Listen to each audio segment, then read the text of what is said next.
Halo teman-teman, saat ini saya berada di Desa Sambeng, Kecamatan Bayang, Kabupaten Projo. Saat ini saya berada di kandangnya salah satu peternak entok di Desa Sambeng, di mana dulu pernah saya review kandang ini milik Pak Tarno yang terkenal cukup megah ya, cukup megah. Dan pembangunan kandang ini saat ini sudah memasuki sekitar 90% jadi. Ini dulu waktu saya liput pertama kali masih cukup belum tertata. Saat ini sudah tertata. Di sini kita lihat entok-entoknya sudah sangat banyak ya. Sekitar 80 ekor indukan ini milik Pak Tarno. Jenisnya campur, ada Rambon, ada Jumbo. Ini cukup prospek sebetulnya.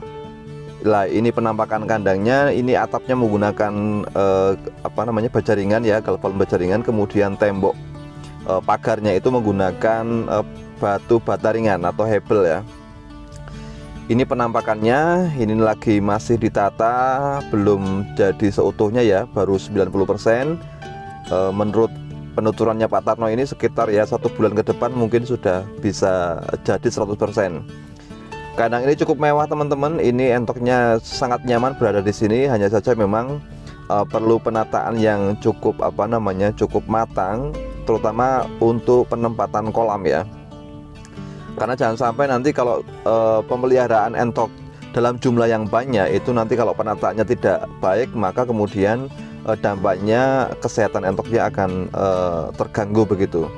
Ini Pak Tarno setiap peta ini sekitar berapa itu, 3 meteran di pelong-pelong gitu. Awalnya ini konsepnya adalah petak-petak ya, kandang sekat, tapi saya kurang tahu ini Pak Tarno konsepnya berubah lagi sehingga entoknya itu dilepas kembali. Karena menurut Pak Tarno itu kalau di sistem sekat ya mungkin terlalu sempit sekatannya sehingga entoknya itu kurang gerak dan kurang sehat.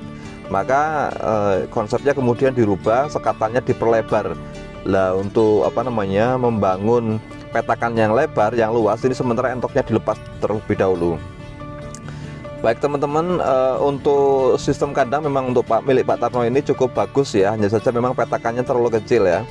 Harusnya itu petakannya antara kandang yang terlindungi dan kandang yang umbaran itu memang cukup luas ya. Jadi entok itu kalau siang itu bisa berkeliaran, kemudian kalau masuk juga bisa enak. Kalau sistemnya menggunakan sistem koloni seperti ini, semua dicampur aduk seperti ini, kita nanti akan kesulitan membedakan mana yang keturunan Jumbo, mana yang keturunan Rambon. Karena ini masih proses pembuatan kandang sehingga semuanya dicampur jadi satu, ada bebek, ada ayam, ada entok. Tapi tidak mengapa, ke depan barangkali kalau kandangnya ini sudah jadi tentu akan sangat istimewa teman-teman. Ini modalnya Pak Tarno tentu juga sangat banyak ini. Ini ya 100 juta lebih mungkin ya ini ya. Kalau dulu pengakuan yang dulu itu sekitar berapa itu, 50 jutaan untuk persiapan. Tapi rencananya berubah, kemudian bengkak anggarannya sekitar 100 jutaan nih teman-teman. Kita doakan saja untuk peternakan milik Pak Tarno ini. Ini pemula, Pak Tarno mengaku sebagai pemula, dulu belum pernah memelihara entok dalam skala besar. Ini masih pemula, tapi bondo nekat mungkin ya Pak Tarno ya. Bondo nekat, bismillah begitu untuk menyambut hari tua beliau yang saat ini masih bekerja di Jakarta. Rencana kalau sudah capek di Jakarta mau pulang ngurusi ternak. Lah, ini persiapan kira-kira begitu sambil belajar. Ya, untuk pakannya milik Pak Tarno ini memang menggunakan pakan alternatif teman-teman, menggunakan pakan alternatif berupa campuran bekatul, kemudian ada sayur-sayuran kayak kubis sisa yang beli di pasar, kemudian ada jagungnya juga sedikit begitu, kemudian ada daun indigo vera, kemudian ada pepaya muda yang tidak laku begitu, kemudian dibeli Pak Tarno, kemudian untuk dicacah untuk pakan entok, dan hasilnya memang nafsu makan entoknya cukup lahap-lahap. Kemudian juga dikasih tepung ikan ini Pak Tarno, tepung ikan juga. Nah, ini memang karena masih pemula ya, masih berapa bulan ya, belum begitu menunjukkan hasil ya. Ini rencana Pak Tarno itu akan bergerak di bidang pembibitan teman-teman.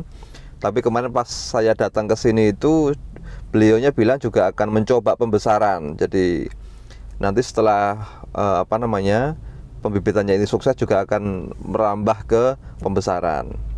Ya emang kalau mau ternak yang ideal memang harus cukup niat, cukup modal, cukup pengetahuan, dan cukup jaringan. Jadi kalau hanya kemauan tanpa ada modal juga repot. Ada modal, ada tempat, tapi tanpa pengetahuan juga repot, akan gagal. Maka kemudian harus dikombinasikan antara semuanya itu, sehingga ternak kita nanti akan sukses, kira-kira begitu. Gitu ya teman-teman, sedikit review kandangnya Pak Taroni. Terima kasih.